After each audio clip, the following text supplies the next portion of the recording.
Boa noite, meus amigos. Estamos aqui de volta. Iniciamos nosso programa. Invocamos novamente a Santíssima Virgem Maria e o Santo Padre Pio de Pietrelcina para que intercedam junto a Deus, para que não se cometa nenhuma injustiça nesse programa. Falar em justiça, está aqui, recebo da Associação Vilas da Penha, Eduardo Mazer, presidente da Associação dos Moradores do Condomínio Residencial Vilas da Penha, uma comunicação aqui, seguinte: através da justiça vencemos a primeira briga contra um dos tentáculos do Partido da Estrela. Essa vitória fechará essa enganação chamada Bancoop, ligada ao Sr. Berzoini e ao PT. No mais, trará à tona todas as falcatruas dessa turma para conseguir dinheiro para comprar outros deputados, pessoas e consciências.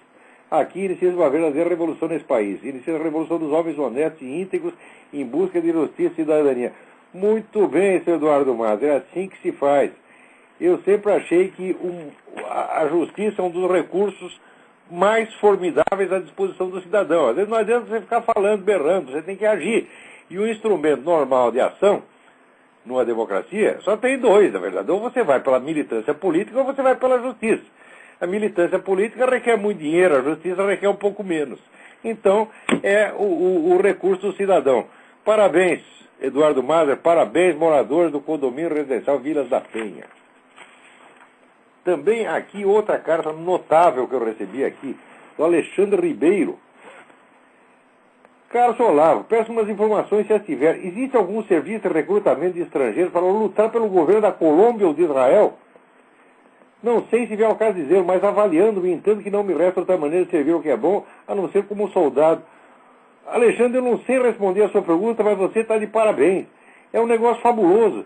Quer dizer, no Brasil todo mundo está procurando um lugar para se encostar, para se esconder, está procurando alguma comedeira, algum tipo de, como é que se diz, de proteção e conforto, e você está procurando uma encrenca a serviço do bem.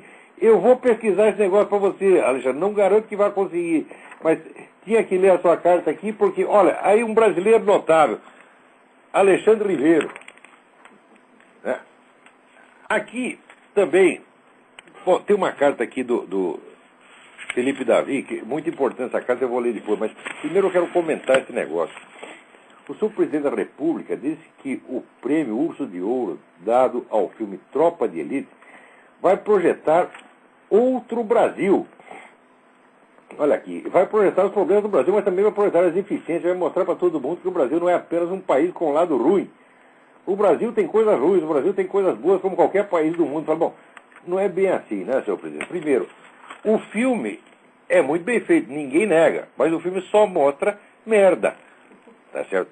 E, na verdade, esse prêmio deveria ir para o senhor, porque se o rapaz, o tal do Padilha, é autor do filme, o senhor é autor da merda. Não é só o senhor, também não vamos fazer injustiça, tá certo? O seu antecessor, Fernando Henrique Cardoso, também foi maravilhoso. Eu me lembro do ministro dele, o Zé Gregório, né, toda hora passando a mão na cabeça de bandido, né, soltando sequestrador, né, mudando... tinha aquela lei que a aeronáutica podia abater avião de narcotraficante na Amazônia. O Zé Gregório sentou em cima dessa lei durante 8 anos, não deixou passar. Quer dizer, passavam os aviões dos narcotraficantes, né? Narcotraficantes, contrabandistas, tudo que não presta passava. Agora, a lei não passava. Né? Depois parece que passou, mas também tem uma certa dificuldade para poder aplicar a lei. É um problema que esse negócio já vai fazer, vão completar 16 anos nessa lenga-lenga. Né? Enquanto isso, os aviões continuam passando. Né? Agora, aqui eu tenho uma estatística, né, feita aqui pela Associação Brasileira de Jornalismo Investigativo, ABRAGE, que mostra, né, a evolução da arte do homicídio no Brasil. No Brasil não é só o cinema que evolui. A arte do homicídio evolui muito mais. Porque aqui, em 1980, 1979, 80, o Brasil tinha 10, 12 mil homicídios por ano. Já era muito. Era dobro dos Estados Unidos. Porque os Estados Unidos hoje tem 10 mil por ano, num país que tem o dobro da população do Brasil. E o pessoal aqui está assustado. Acha que 10 mil por ano é muita coisa. Tá certo? Então todo mundo está estudando o assunto, debatendo toda hora, ver o que precisa fazer. Tá certo? Agora, no Brasil, estava na base dos 10, 12 mil em 1980. E daí, assim, enquanto durou a maldita ditadura, cresceu um pouquinho, né? Mas depois que veio a tal da democracia, que veio, né, a Constituição Cidadã do senhor Ulisses Guimarães, o negócio assim subiu, parece um foguete. Olhe lá, né, na página da www.abrage.org.br. O VUP, né, até passar o limite dos 50 mil homicídios por ano, né, em 2003, segundo ano do mandato do senhor Lula, né. E no ano seguinte baixou assim um tiquinho, mas ainda continua na base dos 50 mil. Agora, o mais bonito é o seguinte, é que esse pessoal todo que fica dizendo que não, a criminalidade é causada pela miséria, as pessoas vão né, traficar cocaína porque elas não têm emprego, coitadinha, não têm o que comer, então, né, então o sujeito tem que comprar um fuzil AR-15, né, uma metralhadora Uzi, né, e 1 tonelada de cocaína, porque ele não tem dinheiro para comprar feijão, então ele tem que comprar tudo isso, coitado, né? Comprar cocaína, comprar metralhadora, comprar fuzil e vender cocaína na praça, né? Então, é claro que essa teoria de que a miséria causa criminalidade, isso é uma empulhação, mas uma empulhação total. E olha aqui, olha que beleza, se você pegar aqui, né, em 1996, né, as regiões sul e sudeste somadas tinham 67% dos homicídios. O resto é dividido centro-oeste, norte, nordeste. Quer dizer, as regiões mais pobres é onde se mata menos. A gente começa a ganhar dinheiro. Eu tenho ouvido dizendo que você não pode dar dinheiro na mão de idiota. Tá vendo? Põe dinheiro na mão do cretino, ele começa a fazer merda. Tá vendo? Então, o que causa a criminalidade não é a miséria. Não é a miséria de maneira alguma. Isso se confirma mais ainda, estatística depois, comparando 2005. Né? Somando aqui região sul e sudeste, também vai dar aqui 57%. O resto divide aqui, no nordeste aumentou um pouquinho, né? Mas ninguém vai dizer que o nordeste ficou mais pobre nos últimos anos. O nordeste progrediu nos últimos anos. Então, a criminalidade aumenta na medida em que você tem um crescimento econômico, tá certo? Numa sociedade anômica, numa sociedade onde você não tem uma unidade cultural, moral e religiosa, que é a condição básica da convivência humana, né? Quando Deus escreveu aquele mandamento, né? Ama teu próximo como a ti mesmo, ele não está querendo dizer que isso é só uma coisa que você deve fazer, que é bom fazer. Não, ele está dizendo que isso é uma realidade. Ele está querendo dizer que o amor ao próximo é a base real da sociedade humana. Tá certo? Eu, agora que estou vivendo aqui nos Estados Unidos, eu entendo isso, porque aqui a gente vê, tá certo, o amor ao próximo funcionando no dia a dia. É uma coisa que existe realmente. Os caras aqui têm um instinto de ajudar o próximo, um instinto de solidário. Aí no Brasil não. Aí no Brasil só tem esse instinto quando tem uma campanha na televisão. Né? Aparece lá a Hebe Camargo, o Lula, né? O Zezé de Camargo e Luciano, dizendo, não, nós precisamos aqui socorrer as vítimas não sei do que, daí todo mundo derrama toneladas de lágrimas, né? E vai lá e dá o dinheiro para a campanha, né? Mas se o vizinho chega lá e pede uma xícara de café, uma xícara de açúcar, você manda tomar no cu na hora. Eu sei porque eu vi isso aí anos a fio, né? Eu tomava um táxi lá no Rio de Janeiro, daí viu um moleque pedir, moço, dá um tolocadinho, né? O motorista, o que que falava? Vai lá, moleque! Né? Assim, chegava, tá lá comendo um restaurante na beira da praia, chega o sujeito pedindo um prato de comida, o garçom quase desce a mão no infeliz. Isso eu vi anos a fio. Eu ficava horrorizado com essas coisas. Eu falava, mas meu Deus do céu, essa é uma sociedade totalmente sem costura. É uma sociedade onde estão todos contra todos. Então quem pode mais chora menos. Tá certo? Aqui nos Estados Unidos eu não vejo isso. Exatamente ao contrário, pelo menos aqui, mais próximo do interior. Você não pode julgar os Estados Unidos pelos dois pontos que o brasileiro conhece. O Brasil conhece Nova York e Flórida. A Flórida é o México, porra. Só tem chicano lá, e brasileiro. Tem brasileiro de monte. Quer dizer, você vem aqui para ver brasileiro. É incrível. Ele gasta um dinheirão, né? Para vir aqui gastar dinheiro na loja e ver um monte de brasileiro, né? E dançar forró, tá certo? E daí sai, né? Volta para o Brasil falando mal dos Estados Unidos. o outro vai para Nova York. Nova York você encontra russo, chinês, japonês, indiano, né? Você só não encontra americano, pô. Não tem um americano na rua, tá certo? Aí você quer saber o que é americano, você tem que vir aqui pro interior, você tem que vir aqui para Richmond, você tem que ir para Georgia, você tem que ir pro Tennessee. Aí você vai saber o que é americano. Eu digo, olha, americano é um povo que tem amor no coração. Americano é um povo cristão. Esse negócio de evangelho, que todo mundo aqui só fala de evangelho, rapaz, um negócio impressionante. Os caras lêem a Bíblia todo dia, tá vendo? E aquilo não é para se fazer de bonzinho, porque o cara lendo a Bíblia aqui e citando a Bíblia, ele não vai parecer bonzinho, por quê? Porque todo mundo lê. Ele não vai parecer nem um pouco melhor que o outro. Então, a gente vê que o pessoal aqui tem um instinto de solidariedade. Tem igrejinha aqui, às vezes, igrejinha metodista aqui, a gente de vez em quando vai lá, tem muitos amigos lá, né? Olha, a primeira vez, eu até acho que eu já contei aqui nesse programa, primeira vez que eu fui na igreja, porque foi a primeira pessoa que eu conheci aqui, foi o pastor Simmons. O pastor Simmons era gerente do banco. Eu fui lá para ver o negócio do banco, daí tinha lá um homem gordinho, baixinho, falou, eu sou também pastor da igreja, você vai na igreja. Fui lá. Aquele primeiro dia os caras estavam fazendo a coleta para as crianças pobres do Brasil.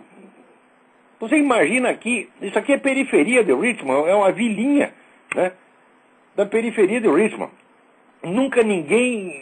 Nunca passou um brasileiro, primeira vez que eles viram um brasileiro fui eu, né?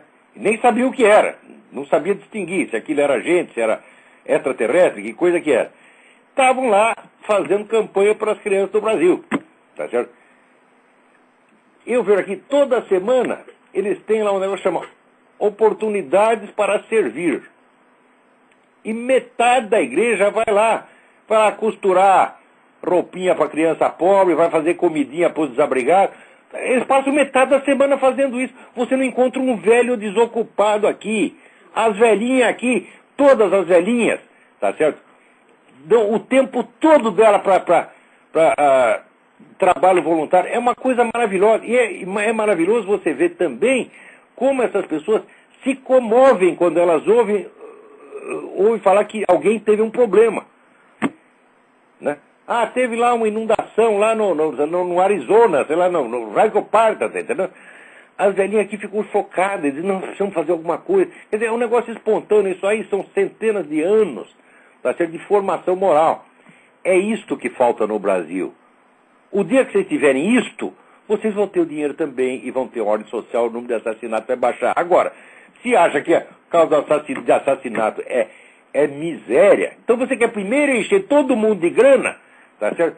Ora, mas se o nego é assassino e você dá grana pra ele, o que ele vai comprar? Vai comprar armas melhores para matar mais gente, porra.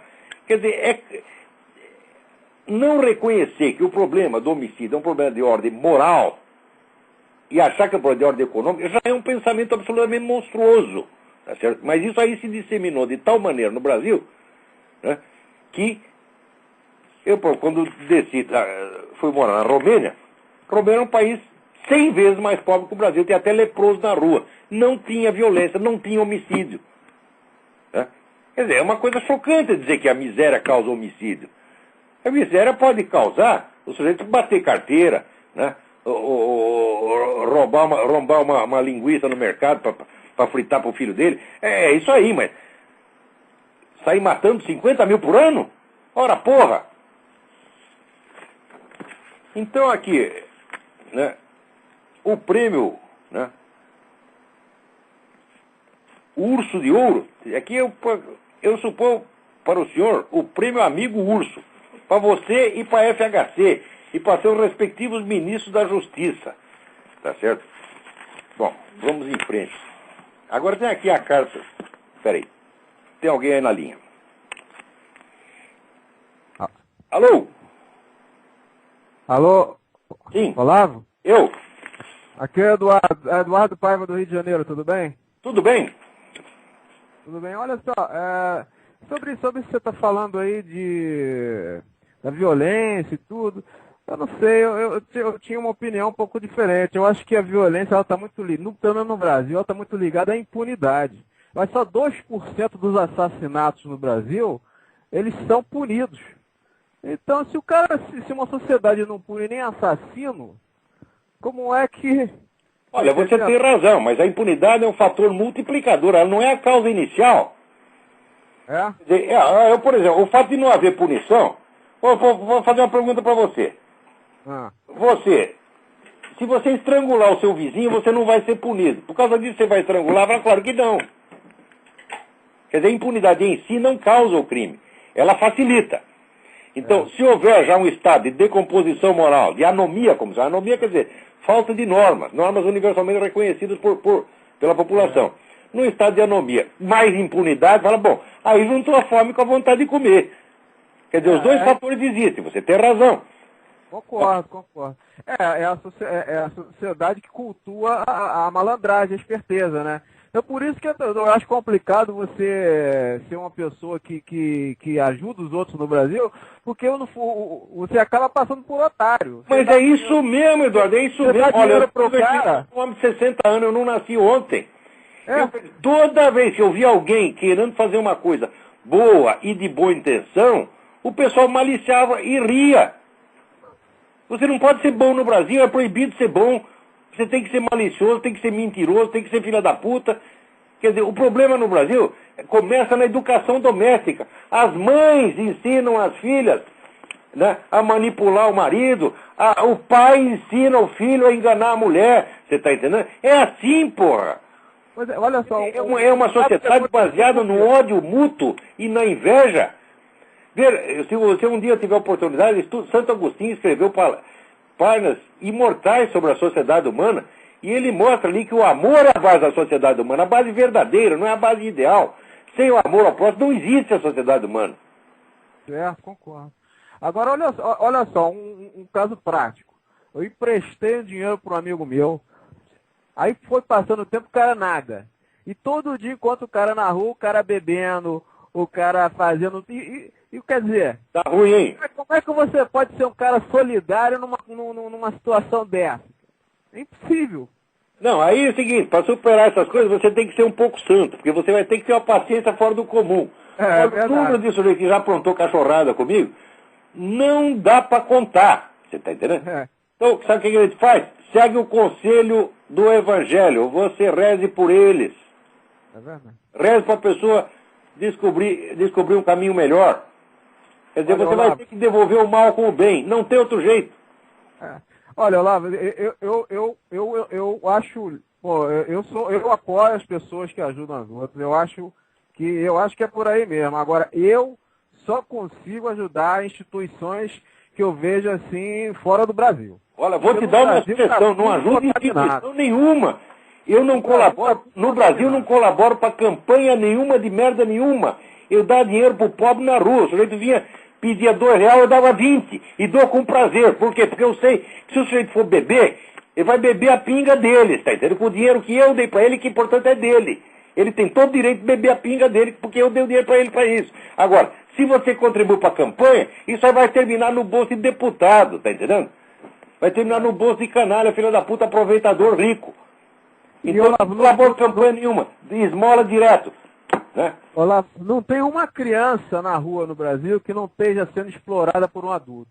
Não tem. É mesmo. Por um só não, às vezes tem 20.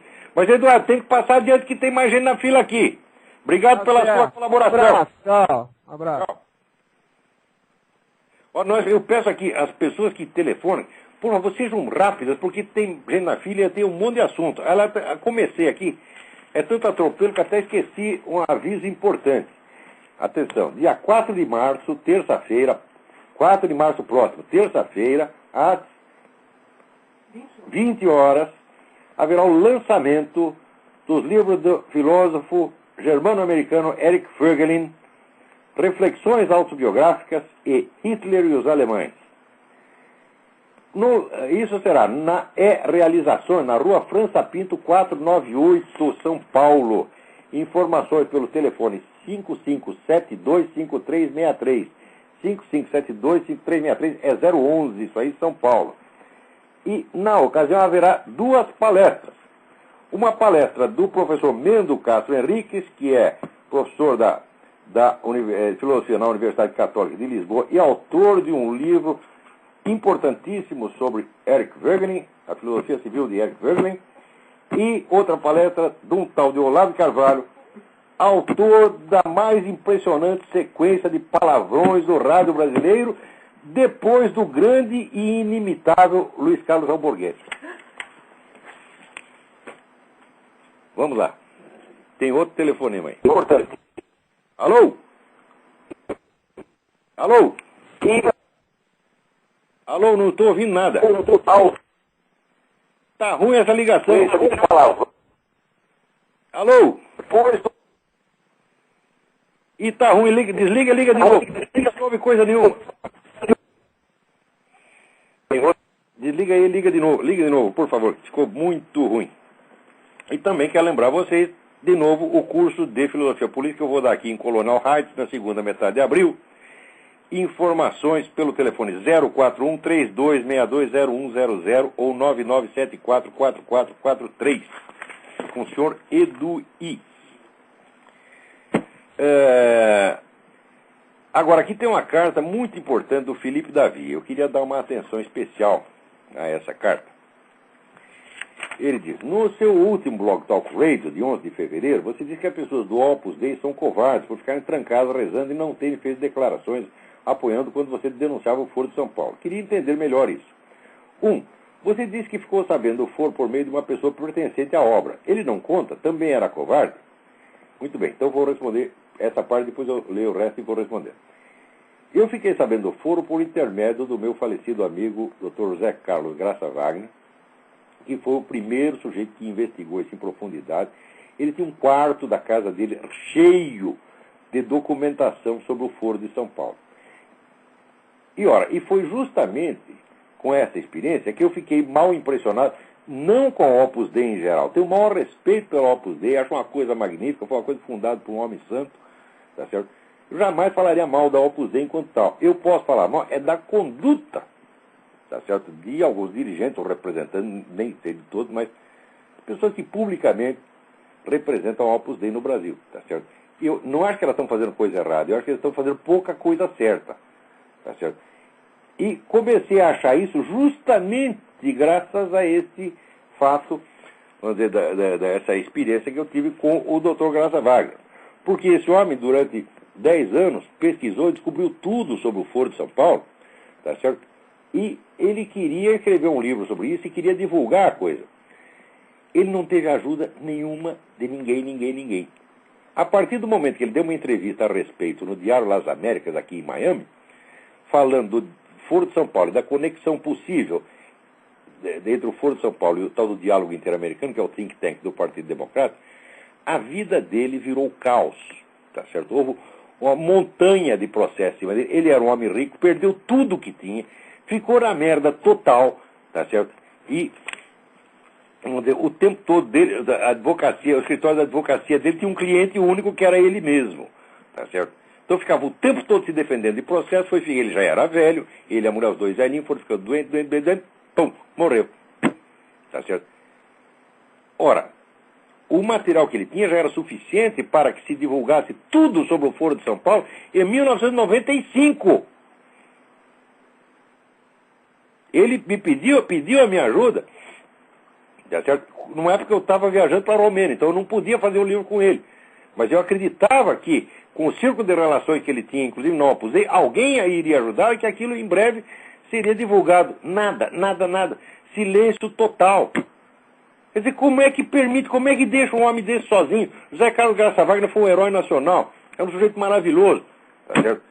É uma das pessoas de maior respeito que eu conheci na minha vida. Tá entendendo? E tudo que eu estou fazendo é divulgar os negócios do Foro de São Paulo, tá? Em parte, vamos dizer, é homenagem póstuma a esse grande amigo que eu tive. Tá certo? Agora, o pessoal da Opus Dei deixou ele falando sozinho. Já era para o Brasil inteiro saber. Ora, tem muita gente da Opus Dei que escreve em jornal. Se 3 desses colunistas começassem a falar, na época que eu falei, ou na época que eu falei, ou até antes, que eles têm obrigação de falar antes, tá certo? A coisa teria sido estourada há muito tempo. E te digo mais, Lula não teria sequer chegado à presidência. Tá certo? Daí também prossegue aqui o Felipe Davi. Quem deveria fazer declarações onde? Em que veículo de comunicação? Estou lhe dizendo. E eu conheço 4 ou 5 colunistas da mídia que pertencem ao Opus Dei. Tem gente na alta direção de jornais que pertence ao Opus Dei. Não posso dar nome, porque não me cabe meter na vida da pessoa. Mas te garanto que tem no Globo, que tem na Folha, isso aí tem. Procura que você acha. Então, não divulgaram isso porque não quiseram, porque são cagões. Tá certo? Por quê? Que são ignorantes e incompetentes, eu não posso acreditar. Espera aí, deixa eu atender um telefonema aqui. Vou parar, depois eu volto. Alô? Alô? Alô? Ih, esse telefone tá ruim hoje, não se ouve nada. Desliga aí, não deu. Vou continuar aqui com a carta do Felipe Davi.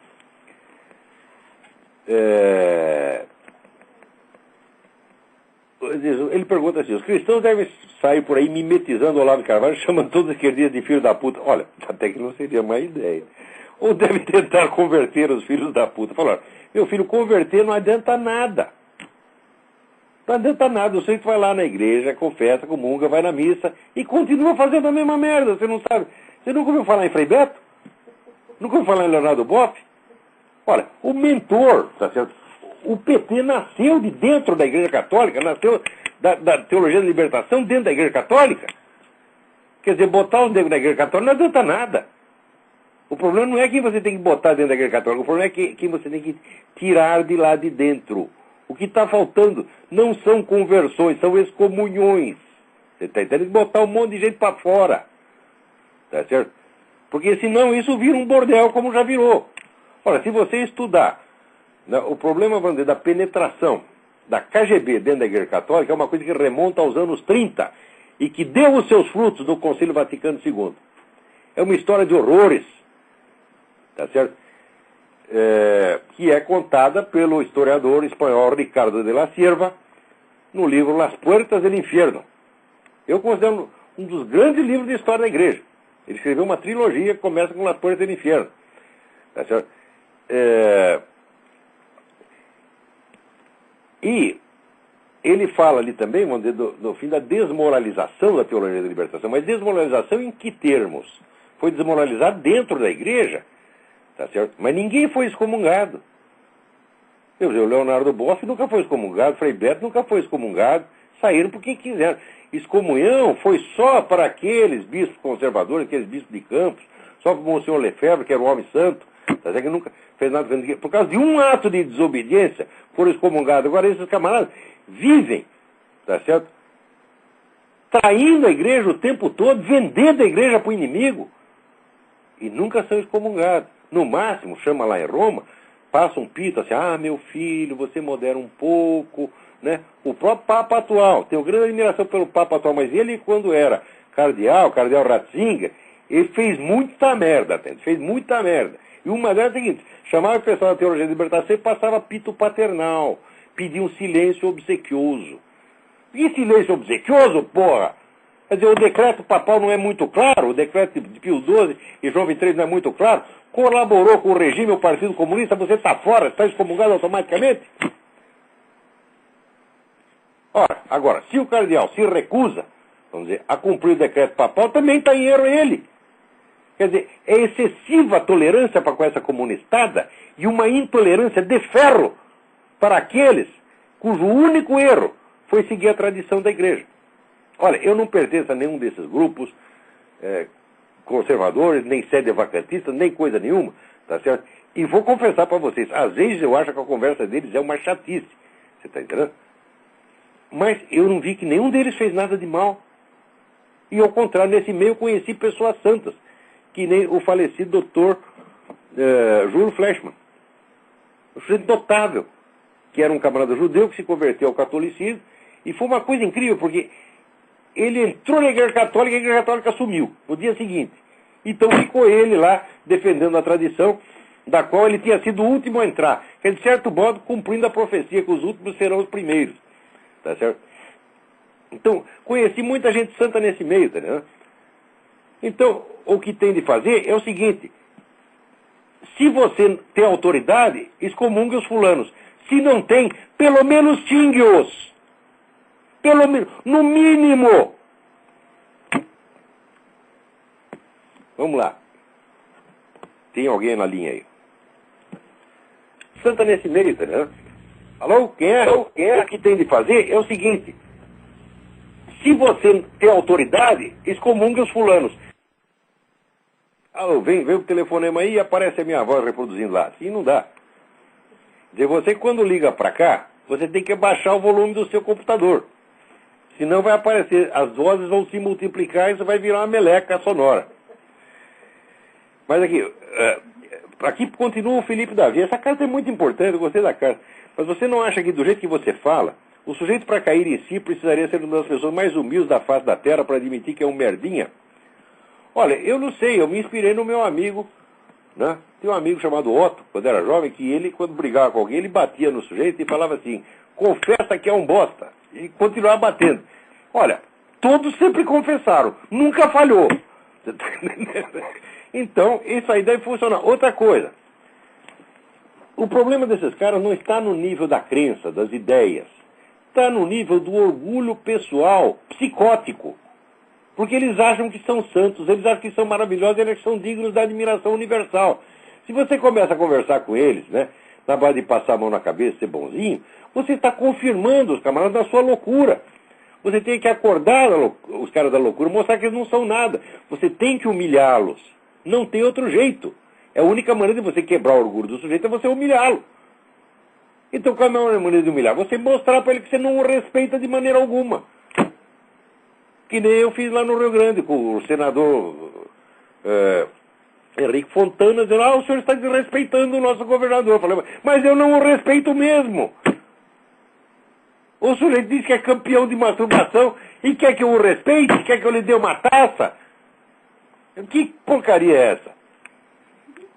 Né? Então, nós temos que mostrar para essas pessoas a sua insignificância, a sua miséria humana, que é miséria igual a nossa. Nós não somos melhores do que eles. A única diferença entre nós e eles é o seguinte, nós sabemos que nós somos os coitados, os pecadores, os infelizes. Eles não, eles acham que eles são santos. O que nós temos que fazer? Temos que estourar o balão, minha gente. Então você é um bosta mesmo. Você está entendendo? Vamos lá. Agora, pergunta aqui o Felipe, né? Será a única forma de eu lutar? Claro que não, deve ter outras muito mais inventivas do que a minha. Agora, eu não vejo ninguém lutando. O problema nosso não é a variedade de formas de luta, tá certo? Só que eu vejo lutando é meia dúzia de pessoas que estão na internet. E sem contar o Reinaldo Azevedo, o Diogo Mainardi, tá? É sempre a mesma meia dúzia. Agora, existe uma grande diferença, mesmo nesses movimentos que começam a surgir, movimentos de ordem conservador, liberal, até que começa a proliferar no Brasil, mesmo aí eu vejo uma grande diferença. O pessoal da esquerda, se você rastrear a história do PT e dos outros partidos de esquerda, você vai ver que esses partidos chegaram a ser o que são, graças a milhares de militantes anônimos que deram seu tempo, seu dinheiro, seu esforço e sua vida, sem nunca esperar receber nada para si. São milhares de pessoas. Eu conheci muitas pessoas assim, no antigo Partido Comunista Brasileiro, tá, em outras organizações de esquerda, né? Pessoas de origem operária, agricultor, empregadia doméstica, tá certo? Essa gente obedecia, fazia o trabalho que precisava fazer, fazia a parte sua do serviço, a parte anônima do serviço e nunca espera nada. Agora, toda essa turma liberal que começa a aparecer, tá certo? Eu só vejo moleque querendo brilhar. É muito chefe e pouco índio. Você está entendendo? Todo mundo virou intelectual de repente. Até o Rodrigo Constantino acha que é intelectual. Fala, durma-se com um barulho desse. Quer dizer, o Rodrigo Constantino seria um sujeito bom para fazer panfletagem porta de fábrica, tá certo? Para ser um tarefeiro, como se chamava no Partido Comunista, tá certo? A militância conservadora e liberal também precisa de tarefeiro, mas ninguém quer ser tarefeiro. Só tem intelectual. Né? Mas ainda um monte de moleque que vê na chegada dessas ideias novas, que o sujeito leu lá nos meus artigos, pega 2, 3 ideias ali, descobre um filão, e ele vai explorar aquele filão para subir na vida. Geralmente sabe, moleques de 30 anos, que ainda estão morando na casa da mãe, e fala, oba, aqui é a oportunidade, né, de eu sair da casa da minha mãe, eu vou dar um curso desse negócio aí, vou falar disso aí. Então começa a se autopromover, porra. Né? Lendo essas coisas, vamos dizer, imediatamente começando, vamos dizer, a usar como autopropaganda. Sem meditar a coisa profundamente, sem ter um pensamento responsável. Quer dizer, eu vejo isso acontecer. Eu vejo, não é isso que a gente precisa fazer. Tá certo?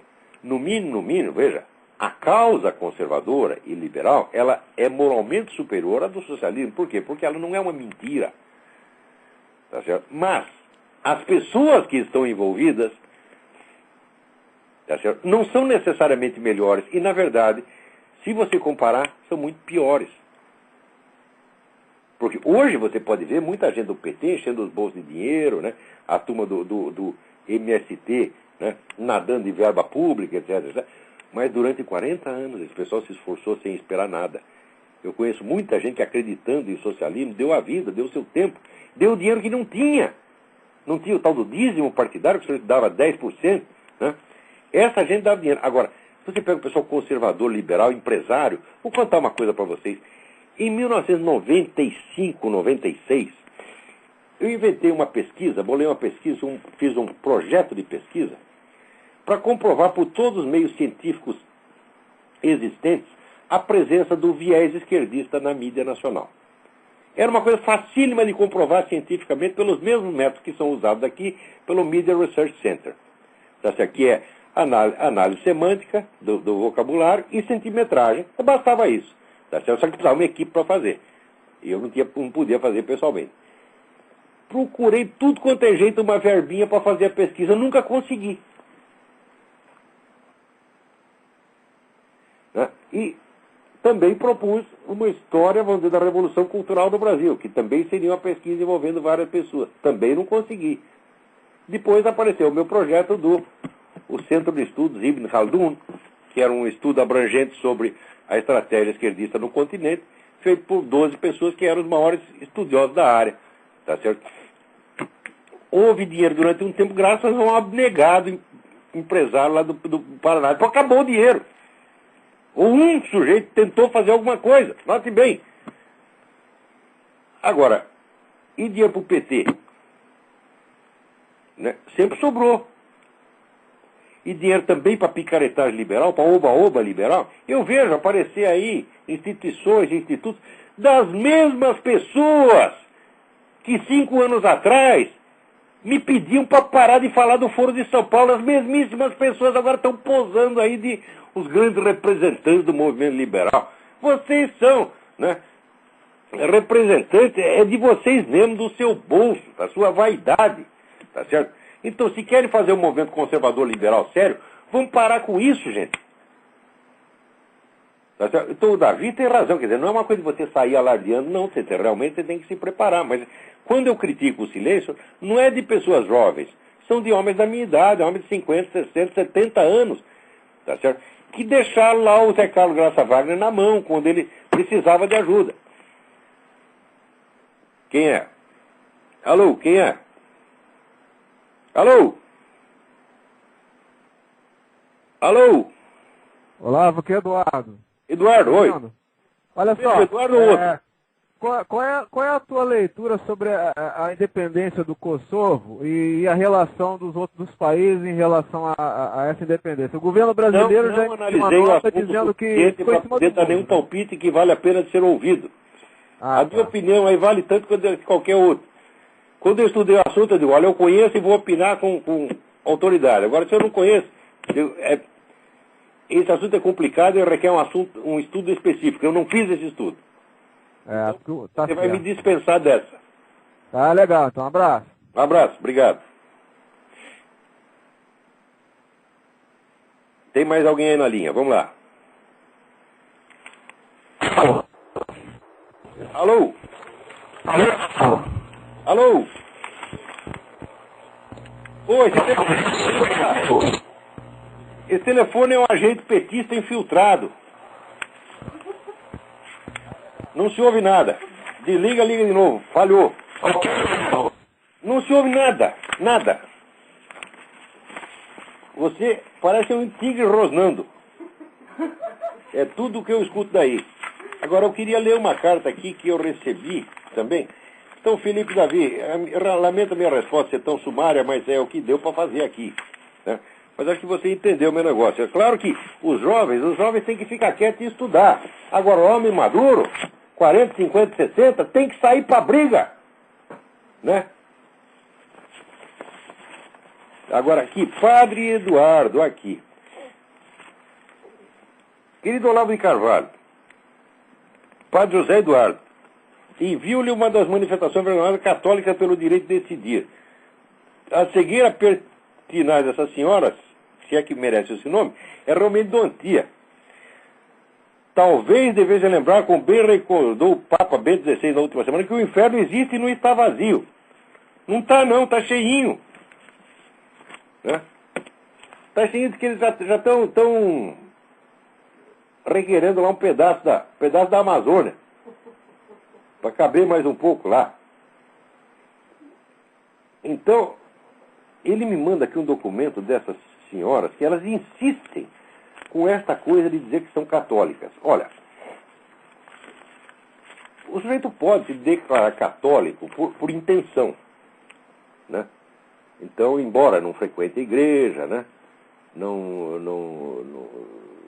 esteja, embora a sua conduta externa não seja nada de católico, ele pode ser católico no seu coração, tá certo? E isso, para Deus, é muito importante, tá certo? Porém, quando você documentadamente sabe que esse grupo, tá certo, é satanista praticante, então chamar católico passa a ser um estelionato. Isso é exploração da boa-fé popular. O lugar dessas senhoras é na cadeia, senhoras, senhoritas, ou seja lá o que for. Tá certo? Isso aqui é um bando de filho da puta, tá entendendo? Vigarista. Já chamei de vigarista, digo e repito. E olha aqui, dona, tá aqui a senhora, acho que a senhora Kisling, não é? Como é que ela chama? Kisling, sei lá o quê, uma senhora americana aí. A revista de vocês publica odes a Satanás, tá certo? E vocês fizeram na escadaria da Catedral de St. Patrick, tá certo? Uma encenação blasfema em que nomearam uma das suas membras, Papisa, Joana I. Oh, e depois dizer que são católicos, eu vou pra puta que as pariu, dona. Pra enganar a mim. Ela disse, eu sou trouxa, mas eu não consigo ser tão trouxa quanto vocês querem. Então, tem que acabar, essa sociedade tem que ser fechada e essa mulher tem que ser posta na cadeia por exploração da boa-fé popular, por estelionato. Isso chama-se estelionato. Estelionato e falsidade ideológica. Quer dizer, você está falando em nome de uma instituição a qual você não pertence de maneira alguma. Tá certo? Olha aqui. Eu posso ser o maior filho da puta da paróquia, mas eu, no meu coração, tá certo? Eu sempre fui católico, pertenço à igreja de coração. Agora, minha mulher é protestante, então eu vou no culto protestante também. E quem vai me encher o saco por causa disso? Uma merda vocês. É? E não tem que dar satisfação nenhuma para vocês. Tá certo? Vamos ver. Agora aqui o Miguel Rosa me escreve aqui. Desde o tempo que descobriu Ortega y Gasset, 25 anos atrás, que não tinha tanto prazer numa leitura como a sua me tem proporcionado. Muito obrigado, Miguel. Sou combatente por pura intuição, que não por erudição, do pós-modernismo que nos invadiu desde as nossas casas, nas discussões familiares, a literatura mais abjeta ou mais considerada. Temos esse combate em comum. Por isso escrevo para dar o meu contributo modesto e possivelmente impróprio, já que o português do Brasil evoluiu de forma diferente. Assim, vejo que escreve recorrentemente malgrado, com L, com significado de apesar de e não obstante. Em português de Portugal só existe mau grado e bom grado, com U. Mau grado e bom grado. Não existe mau grado nem ou bem grado. Ignoro suais autores. Olha, isso já se tornou costume no Brasil. Tá certo? Se eu pudesse, eu adotaria a norma portuguesa em tudo, porque em Portugal ainda se fala português. E no Brasil se fala uma coisa que eu não sei mais que raio de coisa é. Você está entendendo? Mas, infelizmente, esse é o idioma dos jornais nossos. Então eu sigo muitas vezes, né, aquilo ou por automatismo, tá certo? Que eu também sou uma besta quadrada e me deixo Maria vai com as outras, tá certo? Muitas vezes me ferrei, falei besteira por simplesmente acreditar passivamente no que se dizia. Né? Eu lembro quando eu acreditei naquela história do Papa de Hitler, do livro do John Cornwell, né? Que era um livro que tem um monte de mentira, mas eu li o livro e acreditei. Achei que o sujeito era de boa fé. Depois depois descobri que era um charlatão, que ele nunca tinha feito pesquisa nenhuma, que ele tinha ido 2 vezes na biblioteca do Vaticano e ficou 20 minutos lá. Tá certo?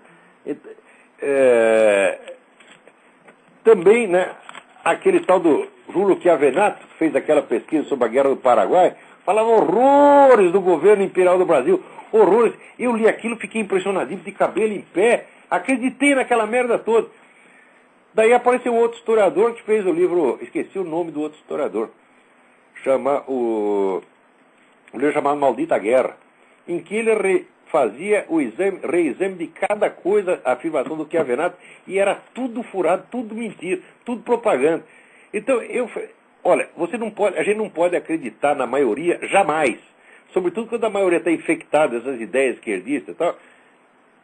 A gente nunca pode aceitar, vamos dizer, a opinião dominante em nada, não pode acreditar nela.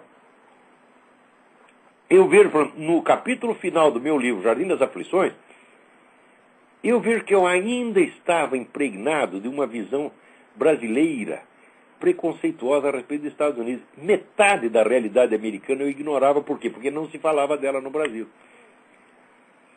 Então eu via, por exemplo, claramente, vamos dizer, a influência maçônica na formação americana, os membros da primeira Assembleia Constituinte eram todos maçons, etc. Eu vi isso. Mas a força do cristianismo desses maçons eu ignorava completamente. Então o meu último capítulo vai ter que ser... Não que o que está ali está errado, mas está faltando coisa, que eu depois, se algum dia for republicar esse livro, eu vou fazer mais um capítulo, né? Que pelo menos vou ter que dar um resumo ali do livro do Benjamin Morris, do caráter, natureza cristã das instituições americanas. Quer dizer, a força do cristianismo aqui era muito maior do que eu, com as minhas leituras, mesmo tendo viajado aqui várias vezes, podia ter percebido. Foi só morando aqui é que eu vi a força dessa tradição ainda aqui. Então, se eu já cometi esses erros muito maiores, por que não vou cometer mais esses? Todo mundo no jornalismo brasileiro escreve malgrado, a gente segue também, né? Eu nunca fui conferir a ortografia das minhas palavras uma por uma. Em geral eu acerto, tá certo? Raramente se assinala algum erro, mas eu acho que você tem razão, né? Agora, eu vejo o seguinte, em Portugal o pessoal sabe escrever. No Brasil, o melhor colunista que tem para... Qual é o jornal mais vendido no Brasil? A Folha de São Paulo. Quem é o melhor colunista? João Pereira Coutinho, escreve maravilhosamente. Escreve maravilhosamente porque é português. Você está entendendo?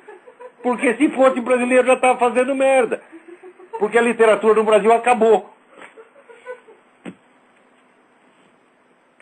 Vamos lá, tem mais alguém aí? Alô, Lavo. Alô? Como é que vai? Tudo bem? É o Alex. Oi, Alex. Tudo bem. Olha, eu tentei procurando aqui o documentário sobre o documentário que o Collor fez aqui em 93. Aquele negócio do Collor, esse é muito importante. Você descobriu? Eu encontrei, eu tenho que ver com alguém que morava aqui nessa época aqui para ver se lembra do canal que foi apresentado. Nessa época até o Luciano do Vale tinha um canal de televisão aqui também, tentou aqui o negócio aqui. E esse canal passou? Esse canal exibiu esse documentário? Esse canal passou, que é um canal que eles apresentam programas de todos os países, né? O Luciano do Vale, você falou? O Luciano do Vale tinha um canal nessa época aqui. Eu tenho que ir a Miami aí, ver se eu encontro aí com o pessoal que então, quem tiver alguma informação a respeito, dê uma força aí pro Alex, que está pesquisando esse negócio. Isso é muito importante, os brasileiros têm que saber disso aí. Não tem sentido só os americanos saber do que se passa no Brasil, porra. É, isso mesmo. E outra coisa, você viu um filme que ele apresentou aqui nos Estados Unidos, chama Trade? Sobre... Trade, um filme magnífico. Lá fala que de 50 a 100 mil crianças são sequestradas no México e 1 milhão no mundo. É uma coisa horrorosa. Assistem esse filme, Trade, o ator Kevin Bacon, né? Que não é o Kevin Bacon? Eu sei lá o nome do... Kevin Kline, que Kevin Bacon? Kevin Kline. Dá um show, ele faz um personagem magnífico, que é um personagem, vamos dizer, de aparência modesta, mas com muita grandeza interior que vai aparecendo aos poucos. É maravilhoso o filme. Aquilo é uma lição, gente. É um alerta e uma lição. Trade. Trade quer dizer comércio, é comércio de criancinha. Isso está acontecendo muito no Brasil e a máfia russa é que domina o mercado no mundo. Eles trazem da Europa, lá da Polônia, da Rússia, até de países da Ásia. Exatamente, uma garota polonesa que é vendida lá junto com o garotinho japonês. Isso, eles dominam o mercado de crianças num país comunista. Exatamente. É isso aí, Olavo. Então, agradeço muito pelo seu interesse e espero que você tenha sucesso na sua pesquisa aí. Eu vou continuar. Nos faça o favor de nos manter informados. Isso é muito importante. Vou continuar procurando aqui, fazer contato com o pessoal aqui que vive aqui aí há muito tempo aqui, para tentar aqui a gente localizar esse documentário e assim que eu tiver alguma coisa certa eu entro em contato com você. Muito bom, muito bom. Um grande abraço, tchau. Abraço, tudo de bom aí. Tudo de bom para você também, claro. Obrigado. Deixa eu ver, peraí, o que mais temos aí?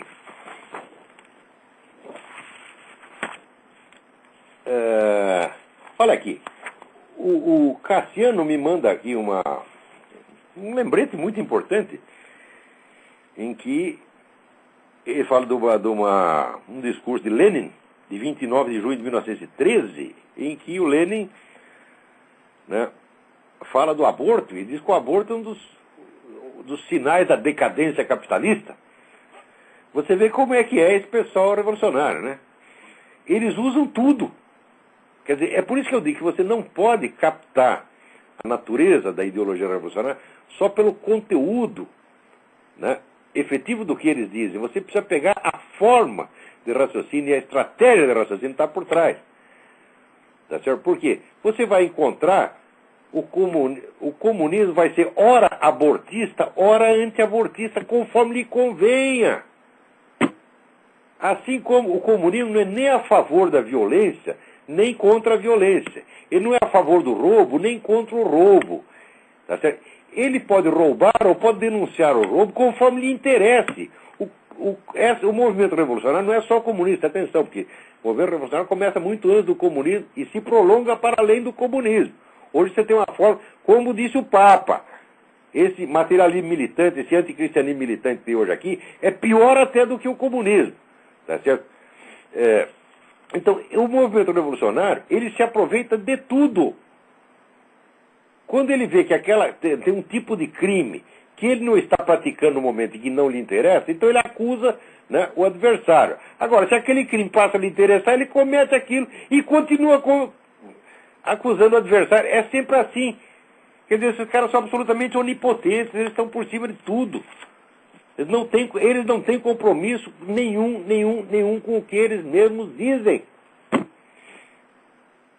Quer dizer, a partir da hora que o sujeito meteu na cabeça que existe um mundo maravilhoso no futuro e que ele personifica esse mundo maravilhoso do futuro já hoje, ele passa a ter a autoridade do mundo futuro que julga o mundo presente e o mundo passado. E se coloca acima de toda a humanidade. Isso é a lógica interna do movimento revolucionário. Quer dizer, que é exatamente isso que eu tenho analisado, quer dizer, a análise da estrutura do pensamento revolucionário, não do conteúdo. O conteúdo variou muito ao longo dos tempos. O movimento revolucionário começa, vamos dizer, com heresias cristãs, tá certo? E depois vai mudando, e toda hora muda de novo. Você está entendendo? Depois, ora o movimento revolucionário quer o livre comércio, né? Ora quer a estatização completa, ele vai mudando de figura, tá? Conforme lhe interessa no momento. O que interessa assim, é manter a merda voando. A merda não pode parar de voar, você está entendendo? Então, é isso que eles têm feito há séculos. Agora, tem um monte de trouxa que acha isso lindo, né? Então, gente, eu acho que o nosso tempo aqui... agora aqui, só para... Henrique Garcia me pergunta se eu conheço filósofo cientista português chamado Heitor Pinto. Frei Heitor Pinto, maravilhoso, um autor maravilhoso, né? Que já se aventurou a comparar com... Se ele pergunta se eu já comparei a imagem da vida cristã do Frei Heitor Pinto com o diálogo de Platão. Mas certamente, né? E aqui, me pede aqui uma indicação sobre filosofia portuguesa em geral. Tá certo? Então, existe uma série de livros coordenada por um autor chamado Pedro Calafate. Pedro Calafate. que é a História do Pensamento Português. É uma série que já está em 6 volumes, um negócio maravilhoso. Lá tem tudo, está tudo mastigadinho lá, tá certo?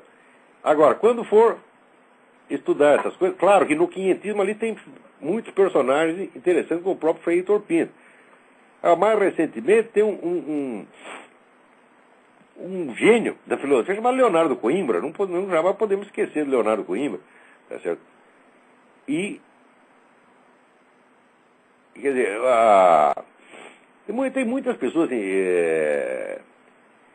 interessantes ali no pensamento português. Certamente a intensidade da atividade filosófica em Portugal é uma coisa que não se compara com o Brasil. Quer dizer, os portugueses, eles pensam, eles refletem sobre sua própria história, têm uma consciência histórica profunda e um senso de responsabilidade, inclusive pelo seu próprio passado português, que é uma coisa que no Brasil é impensável. Que no Brasil, todo mundo parece que, assim, que a história começou ontem, começou com ele, né? Todo mundo é Adão no paraíso, é o novo Adão, né? A história começa com o advento, né? Digamos, Rodrigo Constantino, o José Cristaldo, né? Ou esses petistas de merda, né? Então, quer dizer, não respondem pelo passado das correntes culturais que eles mesmos representam. Então, dá uma olhada lá no livro do Pedro Calafate e você não se arrependerá. Vamos ver se dá tempo de atender mais um telefonema aí. Quem é? Alô? Alô? Olavo? Eu? É o Alfredo do Rio. Tudo bom, Olavo? Tudo bom, Alfredo? Olavo, é o seguinte, eu tô com a revista aqui, a revista Playboy do mês de fevereiro, a Playboy brasileira, e saiu uma matéria sobre a direita bossa nova.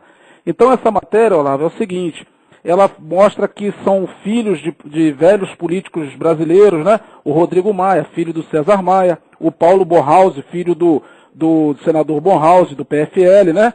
O namorado da Adriane Galisteu, o Fábio Faria, o neto do ACM também, o Antônio Carlos Magalhães Neto, todos eles apontados como netos e filhos de políticos de direita. Na verdade, nenhum deles se reconhece como direita e conservador. Todos eles, na verdade, se consideram liberais, no sentido de comportamento. Eles só admitem o liberalismo, o conservadorismo na questão econômica, mas comportamental, todos eles são extremamente liberais, como qualquer político de esquerda. Mas é exatamente, pessoal, vamos dizer, isso é parte integrante do movimento revolucionário, quer dizer, o pessoal que quer realizar todo o programa cultural e civilizacional da esquerda, só que quer fazê-lo pelo livre mercado. Exatamente. Eu provaria, porque Lenin também usou o livre mercado quando lhe interessou.